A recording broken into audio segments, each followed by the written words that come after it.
ยกราบสบายดีและสวัสดีเด้อพ่อแม่พี่น้องกันเบิดสุขุสุขคนเด้อมื้อนี้ก็มาพบพ่อน้องแหล่ตอนแรกพี่น้องทางแม่ตู้เพิ่นก็ไปเตาถ่านแล้วเพิ่นหาก็ไปบางแรงนี่แหละพี่น้องก่อนเพิ่นสิไปเพิ่นก็ฮดพักไว้ก่อนเด้พอดีเพิ่นบ่อยู่ทางน้องแหล่ก็สิฮดให้ตอนเช้าตอนแรงนั่นแหละเนาะ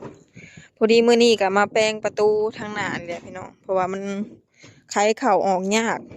เด้แปลงใหม่จากเพิ่นซื้ออิหยังแล้วมาใส่เนาะทางน้องแหล่ก็บ่ฮู้พี่น้องไปเบิ่งนำกันวันนี้ยามแรงนี่หันออกใหม่เลยเนาะเอาออกมาแปลงใหม่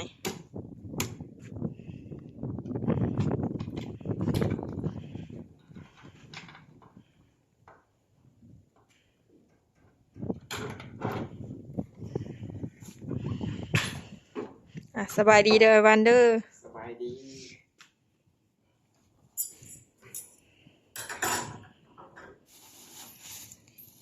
เล็กอีหยังก็เขาเอิ้นนี่นะนี่วะแม่น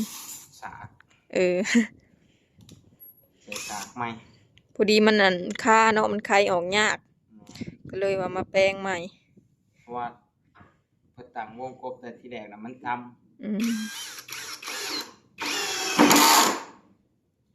ำแล้วเฮามาใส่ประตูเขาเฮาได้กบออกได้แล้วไหมบอลดอกมันเหลือแต่อยู่เดียวมันก็เลยมันก็เลยเฮ็ดแต่รุ่นน่ะมันก็บ่ค่อยมีเวลามื้อนี้ได้พักก็เลยมาเฮ็ดอันนี้ก็ตัวใหม่สั่งมาใหม่เต็มกับประมาณใส่แบบนี้เลยบ่นี่ตัวนี้ก็สั่งใหม่ก็700,000ปลายคันเป็นเงินบาทก็ประมาณอยู่ 1,300 1,200 1,300นี่แหละแบบมันสบายเนาะแบบขึ้นบนสูงก็มันบ่ยากพกพาสบายกว่าตัวเก่ามันใหญ่ตัวเก่า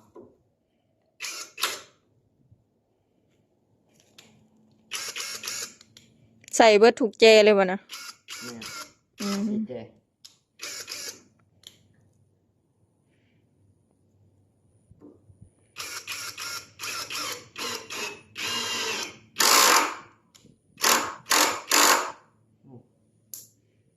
ตรงบ่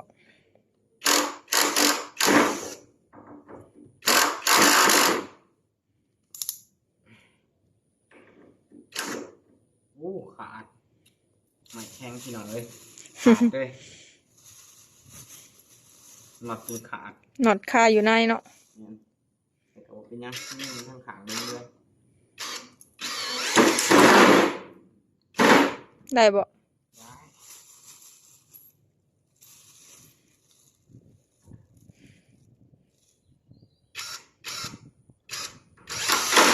ใครเข้าใครออกจะคือแบบมันคาในส่วนมันเนาะไม่เท่าเพิ่นก็คลายยาก มื้อเช้านี้เพิ่นตื่นมาเพิ่นก็คลายออกทางนั้นแหละเพราะว่าเพิ่นคลายบ่ได้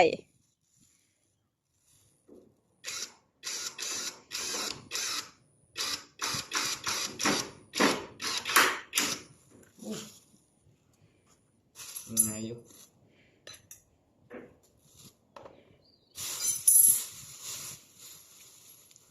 ใส่ทุกเจ4เจพุ่นเนาะใส่4เจใส่แล้วก็ติดตั้งขึ้นคือเก่า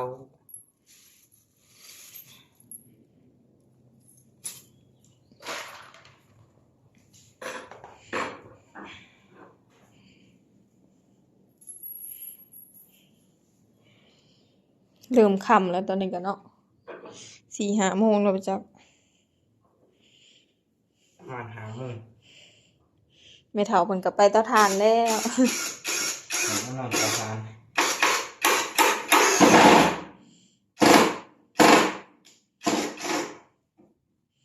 บ้ามืออยู่แม่เฒ่าเพิ่นจ้ะ2-3 มื้ออยู่เฮือนใหม่แล้วก็ไปเตาถ่านไปนอนเตาถ่านคืน2 คืนเพิ่นก็ม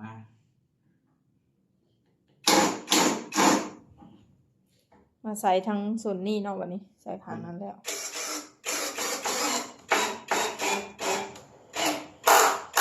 ใส่4เจเลยมันช่วยจับบ่หรือเป็นอะไรนะมันครึ่งบ่ให้เตือนเพราะว่ามันนานเด้ ใหม่มันแห้งแล้วมันเปื่อย ให้มันเตื่อยแล้วมันอันนั้นเนาะ แม่นเพราะว่าเขากบตีนเขาได้เดิมันตำกว่าหมูก่อนทำออก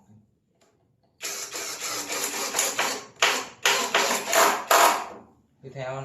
ของนี้เขาก็ใส่ก็ได้เพราะว่ามันสูงตัวนี้เขากบต้องแห้งโผล่ ตัวนี้มันขายสบายแล้ว มีแต่ตัวนี้แหละประตูทางนี้แหละมันจะคุ้มค่าอย่างนี้แหละ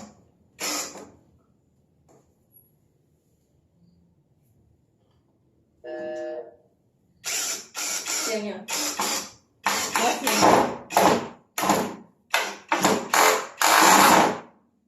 ได้บ่ ได้ มีแต่ถามว่าได้บ่ได้บ่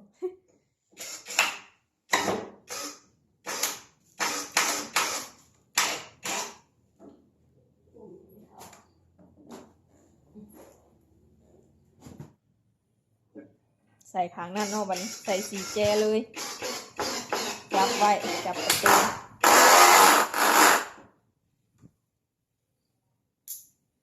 ถ้ามื้อนี้ก็ค่ำมาแล้วก็ล่มเนาะนี่ ต้องแห้งด้วยมันหนาว ค่ำมาแล้วก็หนาวผัดเป็นยามเว้นผัดอันร้อนเนาะ แม่นว่านี่ก็ยังหอดเอาอยู่คือมือนี่ปัดหนาวมัน บ่เว้ากลางเว้นน่ะมันร้อนบัดค่ำมาแล้วมันหนาว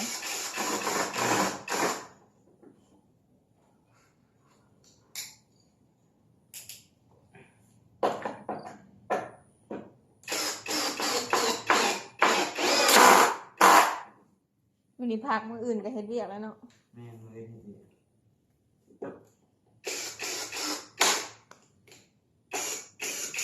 เอาเราตัววัวสีขาวมาให้หน่อย อยู่ไส อยู่นั่นค่ะ ก็สิฮู้บ่เนาะว่าตัวใด ตัววัวเป็นแบนอยู่พุ่นอยู่ทงฝุ่น เออ เอามาเป็นทงฝุ่นก่อน กลัวเป็นแบน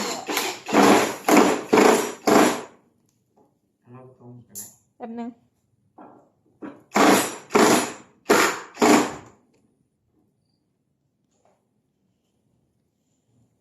ตัวนี้อะ ทิ้งท่อลงมาแบบเอาวัวนี่ออกไป มันสิคือกันเหรอ ไม่ใบอันนี้ ตัวใดเลยที่บ่เห็นบ่ฮู้จักเลย แต่ว่า ดีบ่ วิธีออกอ๋อเอาเราอันนี้ก็มีในนอกของเขา ก็คือบ่เบิ่งซักก็คือบ่ปวดเลย คือเจ้าวัวมันอันนั้น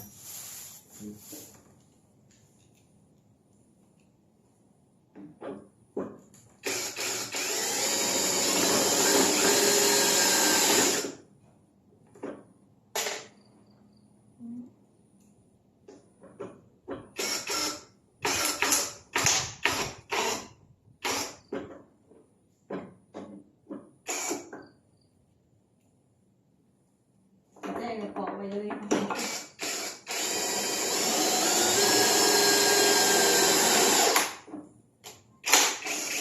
โอ้โหมันไหวเลย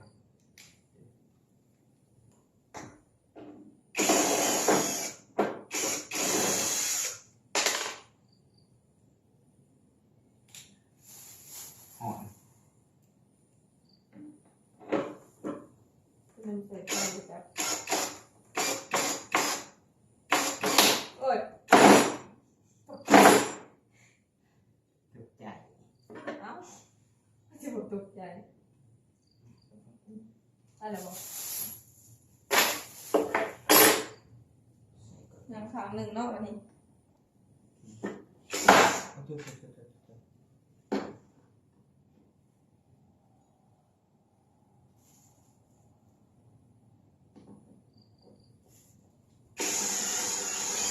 ใช้แล้วก็ตั้งขึ้นคือเก่าพี่น้อง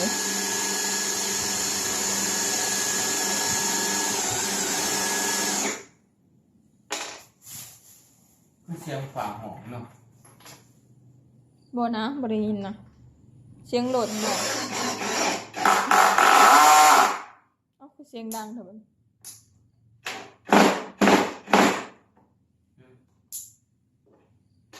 บ่ให้น็อตมันขาด คือลมเนาะ พอเกิดรับก็ให้น็อตมันขาด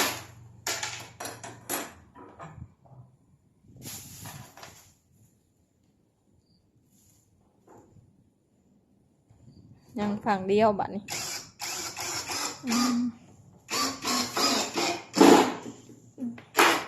เชเบิ่งความลมพี่น้องเอ้ยผู้งามแรงกับลม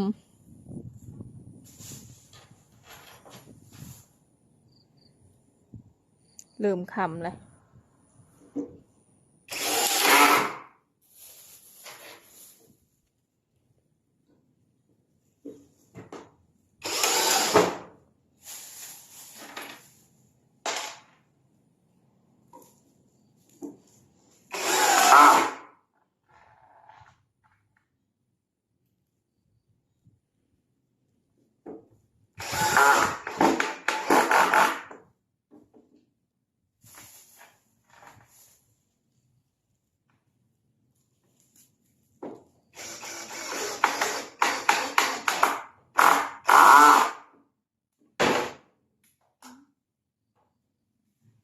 ถึงเลยบ่วัน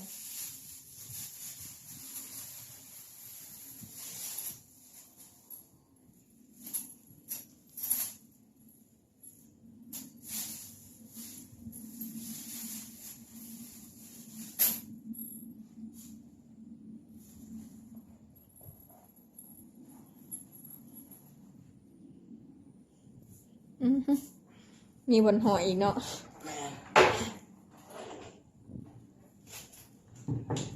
อะไรบอกเดี๋ยวจับซอยบอก มีแต่เอาแต่อัน ฮะ เอาแต่ผักมันมา ผ้าบอก เอามาห่อไป แป๊บหนึ่งเด้อ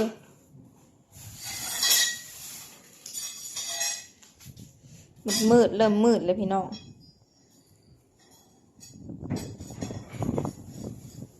ว้าผูกขี้ฝุ่นลมแห้ง คุณ เชิญเปิดไฟนี้มืดเลยแต่ผ้าออกสั่งใส่เก่า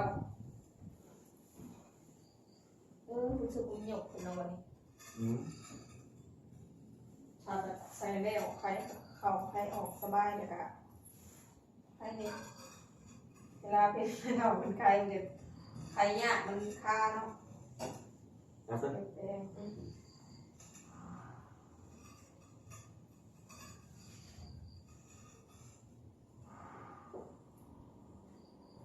ใช่บอก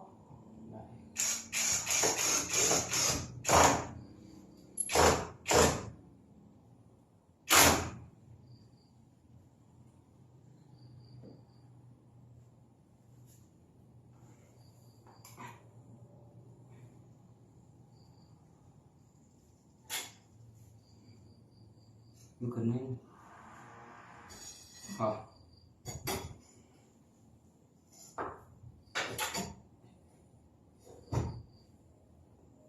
ดูขึ้นนิดนึง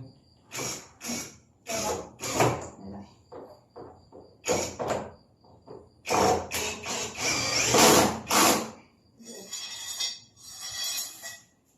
ปลาได้พวกนี้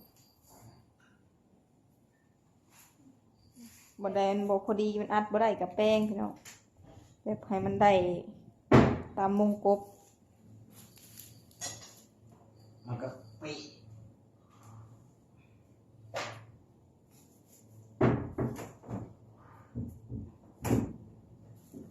อัดง่ายกว่าเก่าอันนี้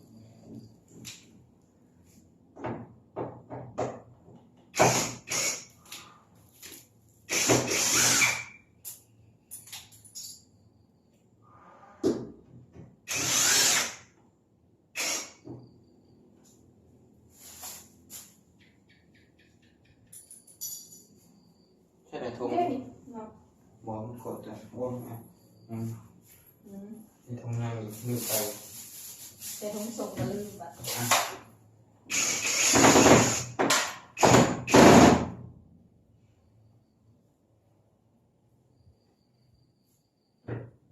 ใช่แล้วบอกวันนี้ ไหน หาอยู่วันนี้ ยารู้แล้วเนาะ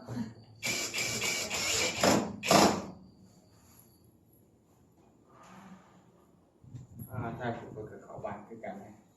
เด้ทางเงินในจู เราเห็นเองเลยเราเห็น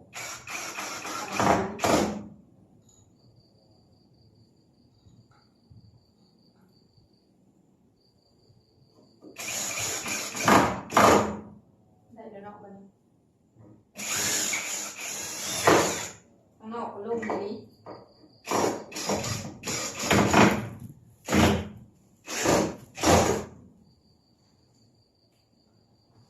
เอาน็อตมา ไม่เป็นไร น็อตมา ฮะเป็นถุงอีกบ่นิดหน่อยหน่อย บอกคุณแทมมาน็อตมันหน่อยมันเลยครับ หน่อยพูด บอกคุณน็อตเขาสื่อมาเลย ใส่อย่างอื่นเอาไปไหนเนาะ บอกน้ำมันหน่อยมันยิงบวกอยู่มันมาคัก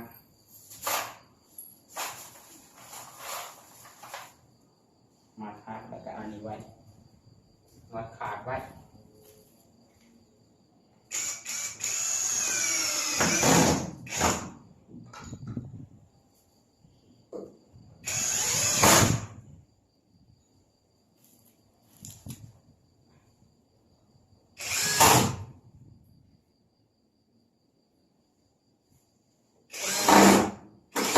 ผมอยากไปบัน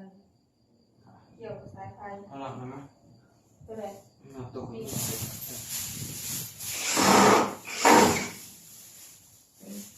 อยากเกี่ยวใช้ไฟเต็มแต่นั้นยังดียังใช้ไฟเต็มกว่ายัง มีอกผ้าง่าย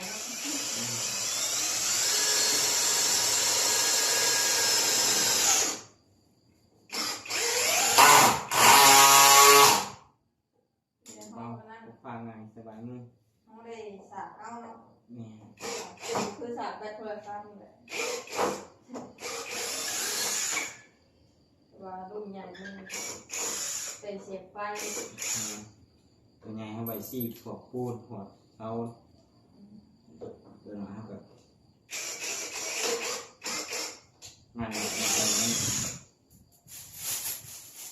ใครจะไปจะโดนได้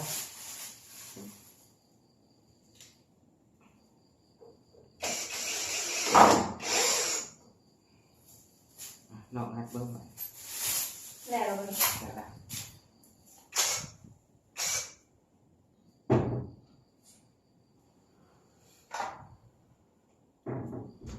ดูนึง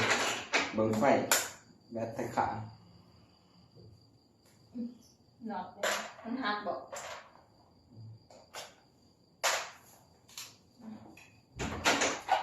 เดี๋ยวก็ตั้งเลยได้แบบ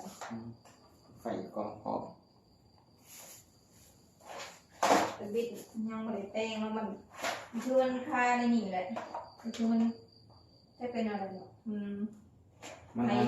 หนอนยัง มันเตือยลงเพราะว่าน่ะมันหน่อยนี่ไม่เติมเข้าปากมันเขามันเยอะหน่อยเดียว ได้แล้วเราบัด ในตัวเป็นกระสบายแล้วบัด เรียบร้อยเสร็จสิ้นเดี๋ยวเราก็เก็บเครื่องไว้บัดนี้เครื่องอุปกรณ์พอดีขำเลยแล้วก็ทางนอกก็เริ่มค่ำเริ่มมืดเลยพี่น้องมีแต่ไผ่ทางหน้าบ้านในเถาเพิ่นก็ฮดพักแล้วเพิ่นก็ไปเนาะตาทานพุ่นแหละ